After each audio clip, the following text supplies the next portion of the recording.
सीतापुर नामक गांव में हरिकिशन नाम का एक गरीब ब्राह्मण रहता था। उसके परिवार में पत्नी सुमन और 2 बेटे नारायण और केशव थे। हरिकिशन बहुत गरीब था। वो जो भी भिक्षा मांगकर लाता था उससे परिवार का गुजारा करना बेहद कठिन होता था। हरिकिशन का बड़ा बेटा नारायण बहुत गुस्से वाला था। वो सदैव अपने पिता पर क्रोधित होता रहता था। ये क्या पिताजी, आज आप फिर से भिक्षा में कुछ नहीं लेकर आए? ऐसे कैसे चलेगा? आप तो हमें भूखा ही मार दोगे। हमारे लिए आपने आज तक कुछ भी नहीं किया है। आपकी वजह से ही हम गरीबी में दिन गुजार रहे हैं। नारायण, तुम अपने पिता से इस तरह से बात कर रहे हो? क्या ये बात उचित है? तो फिर और क्या कहूँ? पिताजी जो भी भिक्षा मांग कर लाते हैं उससे हमारा पेट नहीं भरता। सुमन, गलती मेरी ही है। मैं ही अपने बच्चों का पालन सही से नहीं कर पा रहा हूँ। क्या करूँ? जिस घर से भी भिक्षा मांगने के लिए जाता हूँ थोड़ी बहुत ही मिलती है। आप दिल छोटा मत कीजिए। नारायण अभी बच्चा है। नादानी में उसने आपको भला बुरा कह दिया। मैं उसे प्यार से समझा दूंगी। धीरे धीरे समय बीता। नारायण और केशव दोनों बड़े हो गए। अब वो भी अपने पिता की तरह ही भिक्षा मांगने जाने लगे थे, पर नारायण को थोड़ी भिक्षा से संतुष्टि नहीं मिल रही थी। वो केशव से बोला, केशव, हम इस बार पहाड़ी के पार वाले गांव में भिक्षा मांगने जाएंगे। वहाँ हमें कोई नहीं जानता, इसलिए लोग हमें अधिक भिक्षा देंगे। इस गांव में हम रोजाना ही भिक्षा मांगने जाते हैं, इसलिए अब हमें यहाँ से भिक्षा बहुत कम मिलती है। पर भैया, पिताजी ने तो पहाड़ी के पार वाले गांव में जाने के लिए हमें मना किया हुआ है। पिताजी कहते हैं कि उस पहाड़ी पर एक दैत्य रहता है जो रास्ते से गुजरने वाले लोगों को अपना भोजन बना लेता है। केशव, तुम पिताजी की बातों पर यकीन कर रहे हो? वो खुद तो इसी गांव में भिक्षा मांगते रहे, कभी दूसरे गांव जाने की कोशिश नहीं की। मुझे तो लगता है पिताजी आलस्य के कारण ही दूसरे गांव नहीं जाते होंगे। तू चल रहा है तो बता, वरना मैं अकेला चला जाऊंगा। नहीं भैया, मैं आपको अकेला कैसे छोड़ सकता हूँ? माँ पिताजी ने कहा है कि मैं हमेशा आपके साथ रहूँ। मैं आपके साथ चलूंगा। नारायण और केशव पहाड़ी के पास दूसरे गांव में भिक्षा के लिए जाते हैं। नारायण को उस दिन बहुत सारी भिक्षा मिलती है, जिसे देखकर वो बहुत खुश होता है। देखा, पहाड़ी पर कोई दैत्य नहीं रहता। वो तो बस पिताजी हमें ऐसे ही डरा रहे थे। इस गांव से हमें कितनी अधिक भिक्षा मिली है। अब हम ऐसे ही कल फिर आएंगे, पर तू माँ पिताजी को इस बारे में कुछ मत बताना। ठीक है भैया, मैं नहीं बताऊंगा। भैया, बहुत जोरों की प्यास लगी है। बस इतनी सी बात। यहाँ बहुत से घर दिखाई दे रहे हैं, हम वहीं चलकर पानी पीते हैं। नारायण और केशव एक घर में पानी के लिए पूछते हैं। वहाँ एक बूढ़ी महिला द्वार खोलती है। हम दोनों ब्राह्मण हैं और सीतापुर गांव से आए हैं। क्या हमें पीने के लिए थोड़ा पानी मिल सकता है? ब्राह्मण देवता, जरूर। मैं आपको पीने के लिए पानी और खाने के लिए भोजन भी देती हूँ। अंदर आकर बैठिए। केशव, तुम्हें इस गांव में आने के लिए बेकार में ही शंका हो रही थी। देखा, कुछ भी नहीं हुआ। हम सारी भिक्षा लेकर सकुशल घर लौट जाएंगे। पर माँ तो कह रही थी कि पहाड़ी पर दैत्य रहता है।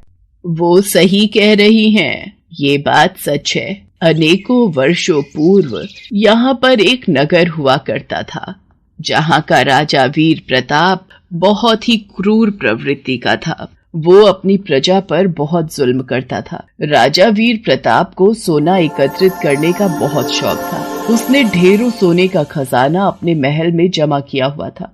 राजा को अपने ऊपर बहुत अहंकार होने लगा और वो खुद को भगवान मानने लगा। उसने अपने नाम से पहाड़ी पर एक मंदिर बनवाया और जबरदस्ती प्रजा को अपनी पूजा करने के लिए कहा। जो कोई भी उसकी पूजा करने से मना करता था, राजा उसे सैनिकों से कहकर कोड़ों से पिटवाता था। सैनिकों से कहकर राजा ने अपना सारा खजाना मंदिर में रखवा लिया। अब राजा खजाने के साथ उस मंदिर में रोजाना बैठने लगा। प्रजा जबरदस्ती उसकी पूजा करती, पर कहते हैं ना, मनुष्य के पापों का दंड उसे ईश्वर जरूर देते हैं। एक दिन बहुत तेज भूकंप आया और राजा उसी मंदिर में दबकर मर गया। लोगों ने भगवान का इंसाफ मानकर उस मंदिर में जाना बंद कर दिया। इसका मतलब राजा का खजाना अभी भी उसी मंदिर में है? हाँ, लोग कहते हैं कि राजा की आत्मा उस चमत्कारी मंदिर में भटक रही है और अभी भी अपने खजाने की रक्षा कर रही है। बहुत से लोगों ने खजाने के लालच में आकर उस चमत्कारी मंदिर में जाने की कोशिश की थी, पर कोई भी जिंदा वापस नहीं लौटा। नारायण और केशव वापस घर लौट आते हैं, पर नारायण के मन में अभी भी मंदिर के खजाने की बात घूम रही थी। उसके मन में लालच पैदा हो रहा था। उसने सोचा, अगर वो खजाना मुझे मिल जाए तो हमारे गरीबी के दिन दूर हो जाएंगे। फिर हमें भिक्षा मांगने की जरूरत नहीं पड़ेगी। कल सुबह होते ही मैं केशव के साथ उस पहाड़ी वाले मंदिर पहुंच जाऊंगा और सारा खजाना लेकर वापस आ जाऊंगा।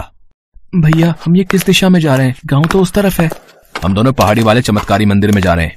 पर भैया उस मंदिर में तो राजा की आत्मा का वास है। वो बूढ़ी अम्मा कह तो रही थी। भैया वापस चलते हैं, मुझे तो बहुत डर लग रहा है, कहीं खजाने के लालच में कुछ अनर्थ ना हो जाए। माँ कहती है लालच करना बुरी बात है, हमारे पास जितना है हमें उसी में संतोष करना चाहिए। एक काम कर, तू यहीं बैठ, मैं मंदिर के अंदर होकर आता हूँ। नारायण केशव को बाहर ही छोड़कर मंदिर के अंदर चला जाता है। वो देखता है मंदिर में ढेर सारा खजाना रखा हुआ है। अरे वाह, इतना खजाना! अब तो मैं जल्दी से ये खजाना बटोर कर बाहर चलता हूँ। बेकार में ही लोग हमें डरा रहे थे कि यहाँ पर कोई आत्मा है जो हमें पकड़ कर मार देगी, पर यहाँ पर तो कुछ भी दिखाई नहीं दे रहा है। मेरे तो वारे न्यारे हो गए, अब मैं खूब ऐशो आराम से रहूंगा। नारायण जैसे ही मंदिर में रखा खजाना ले जाने लगता है, तभी जोरों की आंधी आ जाती है। मंदिर टूटकर बिखरने लगता है। नारायण घबरा जाता है। ये मेरा खजाना है, इसे तूने हाथ कैसे लगाया? अब तू यहाँ से जिंदा वापस नहीं जा पाएगा। मुझे छोड़ दो, मुझे जाने दो, मैं खजाने के लालच में आ गया था। मैं अब कोई खजाना नहीं ले जाऊंगा, मुझे वापस जाने दो। नहीं, बचाओ। ये तो नारायण भैया के चीखने की आवाज है। मुझे मंदिर के अंदर जाना होगा। हे प्रभु, मेरी रक्षा करना। मेरे पास माँ का दिया हुआ हनुमान जी का ये लॉकेट है, मैं इसे हाथ में लेकर अंदर जाता हूँ। हे बजरंग बली, मेरी सहायता करो। हे बजरंग बली, मेरी सहायता करो। केशव हनुमान जी का नाम लेता हुआ मंदिर के अंदर जाता है। केशव बहुत घबरा रहा था। वो देखता है नारायण बेहोश पड़ा है और उसके ऊपर बहुत सारा मलबा गिरा हुआ है। केशव नारायण को उठाकर मंदिर के बाहर ले आता है। नारायण को होश आ जाता है। देखते ही देखते मंदिर वहां से गायब हो जाता है। आज मेरी आत्मा हमेशा के लिए मुक्त हो गई है। केशव, तुम ईमानदार व्यक्तित्व के हो। तुम्हारे स्पर्श से ये मंदिर गायब हो गया। इसे मैंने अभिमान में बनवाया था। मैं ईश्वर की जगह लेना चाहता था, पर ईश्वर ने मुझे मेरे पापों की सजा दे दी। अब तुम्हारे कारण ही मेरी आत्मा मुक्त हो पाई। मैं जा रहा हूं। आज से मेरा ये सारा खजाना तुम्हारा है, तुम इसके हकदार हो। केशव को उसकी अच्छाई का फल मिल गया। राजा की आत्मा केशव को सारा खजाना देकर मंदिर के साथ गायब हो जाती है। नारायण और उसके माता पिता अपने पुत्र केशव पर बहुत गर्व करते हैं और खुशी खुशी जीवन बिताने लगते हैं। सुमन को मंदिर से आने में थोड़ी देर क्या हो गई। मुरारी ने पूरा घर सिर पर उठा लिया। कितनी देर से अपने मोजे ढूंढ रहा हूँ। तुम हो कि हर सुबह मंदिर में जाकर बैठ जाती हो। पता नहीं इस पत्थर की मूर्ति की पूजा करके तुम्हें क्या मिलता है सुमन? भगवान कृष्ण की पूजा करने से संसार का सुख मिलता है जी। वो हमारे जीवन के सभी कष्टों को हरने वाले हैं। बहू सही कह रही है बेटा। तेरे पिताजी भी भगवान कृष्ण के परम भक्त थे, तभी तो उन्होंने तेरा नाम मुरारी रखा था। इसी बात का तो अफसोस है, इतने नामों में एक यही नाम उन्हें मिला था रखने के लिए। मुझे दुकान खोलने में पहले ही बहुत देर हो गई है। तुम दोनों की फालतू बातों को सुनता रहा तो कर लिया काम फिर मैंने। मुरारी एक मेडिकल स्टोर चलाता था। वो स्वभाव से नास्तिक व्यक्ति था। भगवान के नाम से ही वो चिढ़ने लगता था। सुमन और मुरारी की माँ उसे बहुत समझाते थे, पर वो उनकी एक नहीं सुनता था। लेकिन मुरारी अपना काम बहुत ही निष्ठा से करता था। उसे मेडिकल की दुकान चलाते वर्षों बीत गए थे। बड़े बड़े हॉस्पिटल के डॉक्टर भी मुरारी को अच्छी तरह जानते थे। मुरारी बहुत ही सावधानी से हर ग्राहक को दवाई देता था। भैया, ये डॉक्टर ने पर्चे पर जो दवाइयाँ लिखी है दिन में कितनी बार लेनी है? लाओ मैं समझा देता हूँ। ये एक एक गोली दिन में 2 बार। ये सुबह शाम खाली पेट की है और ये रात को सोते समय। ठीक है, आ गया समझ? भगवान तुम्हारा भला करे बेटा। मेहनत मैंने की बताने में चाचा, और तुम भगवान को बीच में ला रहे हो। पता नहीं लोग जब देखो भगवान का नाम लेते रहते हैं। मुरारी दिल का बहुत अच्छा था, पर भगवान का नाम लेने वालों को देखकर उसे गुस्सा आ जाता था। खाली वक्त मिलने पर मुरारी अपने दोस्तों के साथ मिलकर घर या दुकान में ताश खेलता था। एक दिन शाम के वक्त जब मुरारी दुकान पर बैठा था, लगता है बहुत तेज बारिश होगी। अरे मनोज, संदीप, तुम लोग यहाँ क्या हुआ? आज काम पर नहीं गए? मेरी तो आज काम की छुट्टी है और ये संदीप आज काम से जल्दी आ गया। हमने सोचा तेरी दुकान पर बैठकर ताश में 2-2 हाथ हो जाएं। बारिश भी तेज हो गई है। बारिश के मौसम में दोस्तों के बीच बैठकर ताश खेलने का अलग ही मजा है। तुम लोग बैठो, मैं ताश निकालता हूँ। मुरारी अपने दोस्तों के साथ ताश खेलने में लग गया। बारिश बहुत तेज होने लगी थी और अचानक लाइट चली गई। अरे अच्छा खासा गेम चल रहा था है? लाइट को भी अभी जाना था। रुको, मैं मोमबत्ती ढूंढता हूँ। बाबूजी, जल्दी से ये दवाई का पर्चा देखकर मुझे ये दवाई दे दीजिए। मेरी माँ बहुत बीमार है। अरे पहले इसे निपटा, ये सिर पर खड़ा है। हाँ दे रहा हूँ। मुरारी का ध्यान ताश के खेल में था। मुरारी ने मोमबत्ती ढूंढते हुए ही अंधेरे में दवाई के उस पर्चे को हाथ में लिया और बिना दवाई का नाम पढ़े दवाई की शीशी उस लड़के को दे दी। लड़का जल्दी से मुरारी को पैसे पकड़ाकर दवाई की शीशी लेकर चला गया। थोड़ी देर बाद लाइट आ गई। अच्छा मुरारी, अब बारिश भी रुक गई है, मैं चलता हूँ। तू जा रहा है तो मैं भी तेरे साथ ही चलता हूँ। मुझे रास्ते में घर छोड़ देना। तुम दुकान बढ़ा रहे हो क्या? तो साथ ही घर चलो। नहीं, अभी थोड़ा काम है मुझे, बाद में ही आऊंगा। मनोज और संदीप के जाने के बाद मुरारी अपने काम में लग गया। वो अभी काउंटर समेट ही रहा था कि उसकी नजर लड़के के दिए दवाई के पर्चे पर पड़ी, जो वो लड़का शायद वहीं छोड़ गया था। अरे, ये दवाई का पर्चा तो वो लड़का यहीं भूल गया। ये तो वो दवाई है जिसके ऑर्डर के डिब्बे सुबह ही आए हैं। मैंने तो अभी माल खोला भी नहीं है, फिर मैंने उसे कौन सी शीशी दे दी? अरे अरे अरे, ये मैंने क्या कर दिया? मैंने भूल से लड़के को चूहे मारने वाली जहरीली दवा की शीशी दे दी। मुरारी का दिल जोर जोर से धड़कने लगता है। उसकी वर्षों की नेकी पर मानो जैसे ग्रहण लग गया। मुरारी कई सालों से बहुत ही समझदारी से दुकान को चला रहा था। उससे कभी भी कोई भूल नहीं हुई थी। उस लड़के के बारे में वो सोचकर तड़पने लगा। यदि लड़के ने वो चूहे मारने की दवाई अपनी बीमार माँ को पिला दी तो वो अवश्य मर जाएगी।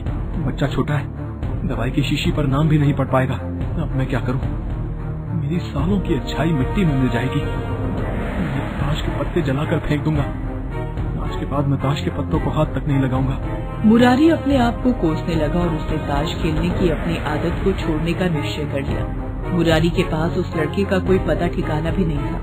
पता नहीं वो लड़का कहाँ रहता है, कहाँ से आया था, कहाँ ढूंढूं? दुविधा और बेचैनी मुरारी को घेरे हुए थी। उसकी आंखें भी भर आई थीं तभी। मुरारी, क्या हुआ मेरे बच्चे? क्यों घबरा रहा है? पिताजी, मेरे से अनजाने में ही भूल हो गई। मेरी गलती की वजह से आज एक निर्दोष की जान चली गई होगी। मुरारी, भगवान की महिमा अपरंपार है। तुम उन्हें सच्चे मन से याद करोगे, उनका नाम लोगे तो वो तुम्हारी बड़ी से बड़ी परेशानी को दूर कर देंगे। तो क्या अगर मैं भी भगवान को याद करूं, उनका नाम लूं, तो मेरी परेशानी का हल मिल जाएगा पिताजी?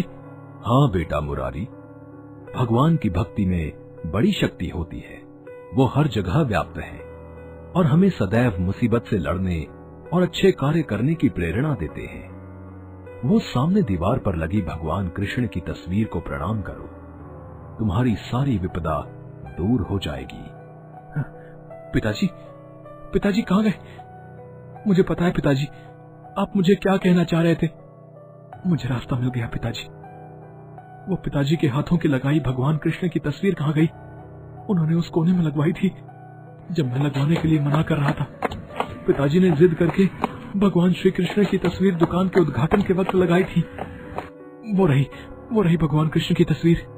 मुरारी ने पहली बार दुकान के कोने में दीवार पर लगी धूल से भरी भगवान कृष्ण की तस्वीर को देखा और आंखें बंद कर दोनों हाथों को जोड़कर वहीं खड़ा हो गया और बोला, हे प्रभु, हे कृष्ण, मुझसे बहुत बड़ी गलती हो गई है। मैंने एक निर्दोष को गलत दवाई देकर मार डाला। भगवान मेरी मदद करो, मेरे से बहुत बड़ी भूल हो गई है। भैया जी, मेरी माँ को बचाने के लिए जो दवाई की शीशी आपने दी थी। हाँ, वो मैंने ही दी थी बेटा। मैं वो दवाई की शीशी लिए भागा जा रहा था कि पानी में मेरा पांव फिसल गया और दवाई की शीशी गिरकर टूट गई। क्या आप मुझे वही दवाई की दूसरी शीशी दे सकते हैं?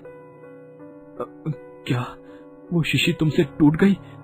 इसका मतलब तुम्हारी माँ ने वो दवाई नहीं पी? रुको, मैं दूसरी शीशी देता हूँ। पर मेरे पास तो अभी पैसे भी नहीं है। क्या मैं आपको बाद में दे सकता हूँ? मैं यही एक झुग्गी में अपनी माँ के साथ रहता हूँ। मेरी माँ घरों में काम करती है। कुछ दिनों से मेरी माँ की तबीयत ठीक नहीं है। रुको बेटा, मैं तुम्हारे साथ चलता हूँ। मुरारी उस लड़के की माँ को हॉस्पिटल में भर्ती करवाता है और इलाज के लिए कुछ पैसे भी जमा करवा देता है। घर आकर वो सारी बात अपनी माँ और पत्नी को बताता है, जिसे सुनकर वो दोनों भी बहुत खुश होती हैं। अगले दिन जब मुरारी अपनी दुकान खोलता है तो सबसे पहले अपने हाथों से भगवान कृष्ण की उस धूल भरी तस्वीर को लेकर अपने कपड़ों से धोती से पोंछने लगता है और अपने सीने से लगा लेता है। हे कृष्ण, आपने मेरी लाज बचा ली। आपकी सदा ही जय हो प्रभु। जय श्री कृष्ण।